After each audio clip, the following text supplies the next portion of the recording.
Well, I'm here with Simon Phillips, writer and star. Can I say that? That's not star of the Mousetrap. How you doing, Star of the Simon? Mouse. I'm good, Eric. How are you? Oh, not bad. I saw the Mousetrap, so I'm doing real good. Oh, you saw it. Good stuff. Yeah. So we get you started on this. This is I'm guessing this has to do with the Mickey Mouse coming into the public domain the first of this That, year. that's Um, a pretty good guess. yeah. Yes. And is that what started this, or did this start as something else and then kind of develop into that? No, no, no. This is a so we had this crazy idea to make a like a Mickey Mouse slasher movie, if you would. Like I'm a big fan of the older slasher movies, so it started like that, and that's exactly what we did. Yeah.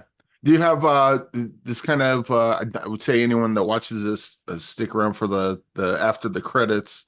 Um, I suppose there's other mouse traps in the future. Are there? I haven't really followed the public domain. Are there other characters from that ilk coming into the public domain that you'd be Oh, able the to? next 10 years are pretty exciting. Yeah, like lots of just about every character you can think of comes into public domain in over the next 10 years. I mean, Superman comes into public domain in 2034, Batman 2035. The next 10 years of stuff is seeing a lot of characters, all of the Disney characters, well, in the next few years will spill into public domain. So you're going to see more of these things for sure, because as it happens, we're in a very interesting period for what people will be able to do.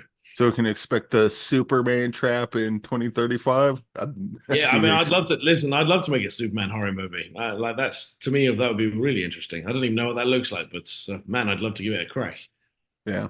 And what's your thoughts on public domain just in general? Because I know that Disney historically has kind of thwarted that. Like Mickey Mouse should have been in public domain decades ago at this point, but Yeah, it's just now I finally think happening. Disney extended it as many times as they could. In fact, the last time they extended it, I think people were like, "Right, this can't ever happen again." Like sort of because it's just Disney changing copyright law, isn't it? Sort of, and they lobbied pretty hard for it. So, but you know, uh, the public domain is just interesting. We're in a time.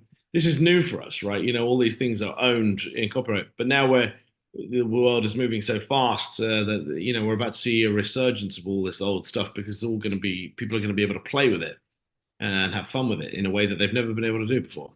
So it's just an interesting time. I like public domain. It's some stuff. I think definitely for things that are 95 years old. I was like, yeah, I think it's time for it to come into public domain. Like, there's nobody still around 95 years later that created something. So it's definitely time for it to enter public consciousness. And Mickey Mouse I understand, is a hard one because he's just such an icon, such a global icon. It might be a tough one to let go of, but Disney still own the latter iterations of Mickey Mouse, so it's not that they've lost him; they've just lost the original one. Yeah, and they I guess that the argument is the creators should be able to make money off their properties, but like in the case with Superman, I think the creators got what like $10 and it's been owned by corporations ever since. And that's the thing, like like Walt Disney, like it has long since passed away, sort of. So and they go, well, it's his children. Well, it's not his children; it's his children's children, sort of. And obviously they still benefit massively from being Disney, sort of. They're a huge, sort of. Family, and I think they've benefited greatly off of it. So I don't think this one little movie coming into public domain is going to hurt the Disney empire. I'm sure they don't care about us really. But it is the way it is. It's like, well, the creator has benefited. Walt Disney did benefit plenty off of Mickey Mouse, I'm sure. Yeah. And also like movies like this, and they had the Blood and Honey, the Winnie the Pooh one, Yeah. like they're fun movies, and they also kind of like I mean, grand you can legally do them, but also it feels kind of like a middle finger in the face of the corporation. Is like, ha ha, screw you, you can't do Well, nothing. I like Disney. I've got Disney Plus. I watch everything Disney makes. So like I consider myself a pretty loyal Disney customer actually. So I was like, I don't hate Disney at all. I was like, I enjoy it. I just also enjoy doing this because it's I like Yeah. making horror movies. So it's my way of enjoying it. But they didn't lose me just because I made a movie. They didn't lose me as a customer. I'll still watch it whatever Disney make next. Yeah. Well, yeah, I guess you did have that at the beginning, the opening generic space crawl, as you called it, I believe. Generic Space Cowboy. It's good, isn't it? Yeah, yeah. Oh, Although Jamie Bailey came up with that, but I think that sets the tone up for exactly what we did. yeah, I was rolling as soon as I saw that. I'm like, oh, we're doing this now. Cool, I'm in. Yeah. I liked that. Like looking at your IMDb, like what's kind of what jazzes you up the most about making movies? Like what gets you like, ooh, I can't wait to do this. Oh well, it's just I've been very lucky, Eric, to because I'm effectively a child. Remember, I play dress up for a living, so this is that's my job. I don't do any other job. I just do this. So I'm very lucky to be able to make a living at that. There are lots of actors out there that work hard but don't work enough, I guess, to make a living out of it. So I consider myself very lucky being able to do the job I do.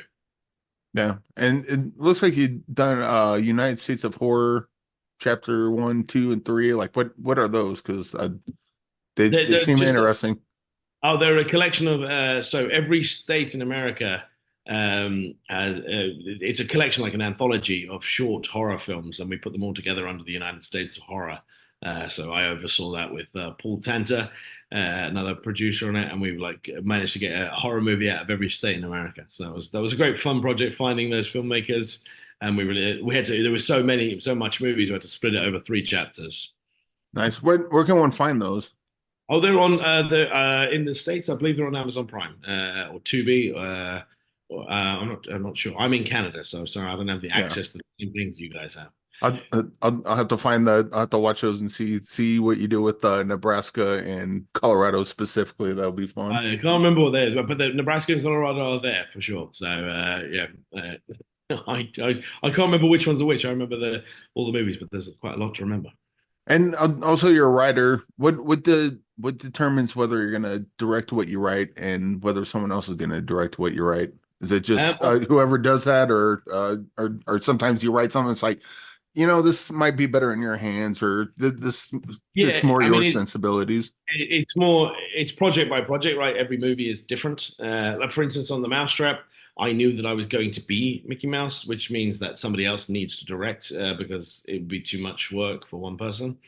But in other movies, if I write it, maybe I'm not going. Maybe there's not my acting. I'm not acting in it, so then I would direct if that happens. It's project by project. There's lots of things to consider on each project. So this one, I happened to partner up with Jamie Bailey. He really got the idea. When I told him the idea, he loved it. He was like, "This sounds great. It sounds ridiculous." And I was like, "It's a crazy idea." And I was like, "Let's make it crazy. Let's just have fun doing it." And that's exactly what we did.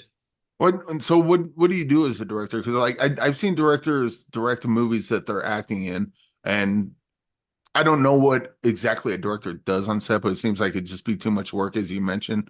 But like, what are you losing if you're directing and acting at the same time? Well, you're acting in it, so you're on the front of the camera, whereas director is behind the camera. So, and he can see things as they happen. So, whereas if you're in front of the camera, what you have to do is every time you film something, you have to go back and then watch it and get them to sort of go, "Can you show me that?" And that delays every day, sort of because you have to do that for every single shot you take. So, because otherwise you don't really see what's happening. Also, in this particular movie, I'm wearing a mask, so it's very hard to see what the other actors are doing, sort of because I have the mask on. So that's again, it slows you down. So it's why if you have a partner, that like creatively, so mine one on was Jamie Bailey on this, the director, who gets the idea. It's so much easier for you just to trust that they know exactly what it is that we're making and what it is you want, and that's how Jamie executes his idea. He has the same idea. He has the same. Jamie came up with that space scroll at the beginning. He kind of knew the tone of the movie we were making. That's more important than anything else. Yeah. So it sounds like kind of like playing drums and singing. You can do both, but one or both are going to suffer as a result. Yeah, you will get less out of one process. So as long as you've got someone that you trust to play the drums, and you if you know what I mean, then you just be the singer. That's the trait because overall it raises the whole thing. Yeah. And writing, like, my God, you've written so much. Like, how many project, like, what gets you started when writing a project?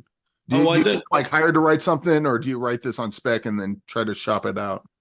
Well, I mean, again, it's hugely different project by project. For instance, I can only talk about this one because this is the one in question. I had the idea for this one, so I wrote the idea down because I had the idea.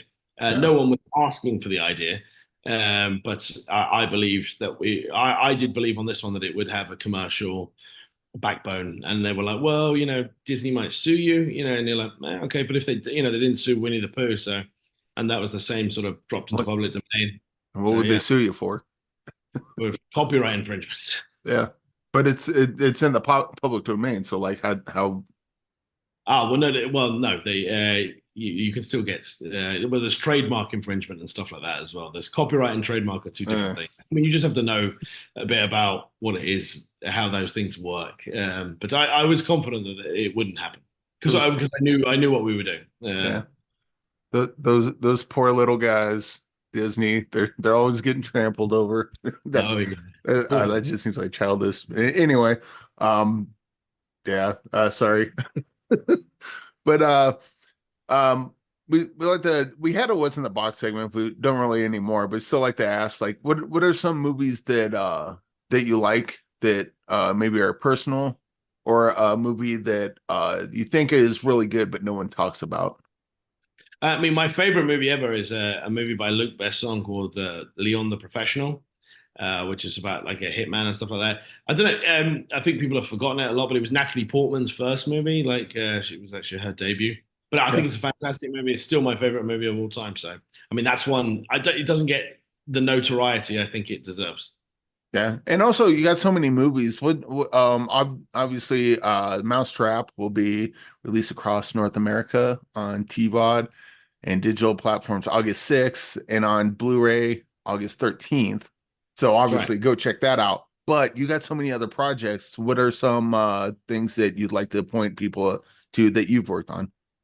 Well, just the Mousetrap right now, but later on this year, we've got another movie coming up called Silent Bites, which is a Christmas horror movie. About a bunch of bank robbers that are trying to lay low in a motel, but also in the motel is a bunch of rather attractive female vampires. And it's a bit of a boys versus girls, men versus women horror movie on Christmas Eve. So that's quite fun. Well, you have me sold on vampires. Simon, thanks for joining me today. It's been Thank you awesome. so much for having me, Eric. And yeah, I hope yeah, everyone go check out the Mousetrap. It's an incredible amount of fun and congratulations on it. Thank you so much. Cheers, Eric.